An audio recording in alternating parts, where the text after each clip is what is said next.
J'ai un souvenir de rencontre avec un grizzly dans lequel le souvenir le plus clair, c'est la trouille. C'est une trouille très pure qui fouette le sang.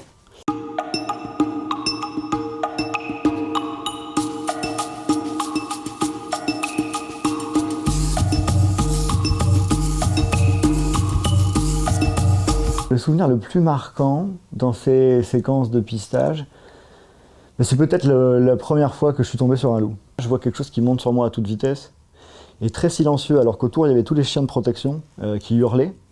Et je le vois à peine, il s'arrête à 30-40 mètres de moi et on se fixe quelques secondes. Et ensuite il disparaît.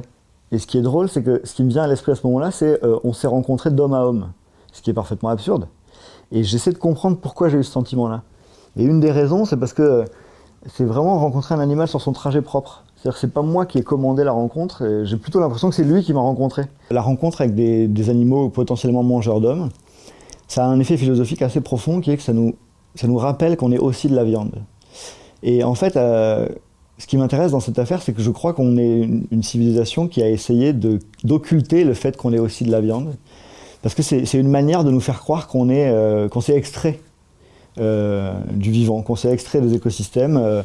Et l'idée assez simple, c'est que si vous êtes un mangeur, si vous mangez tous les autres vivants mais que vous n'êtes mangé par personne, vous acquérez par là une position d'exceptionnalité à l'égard du vivant.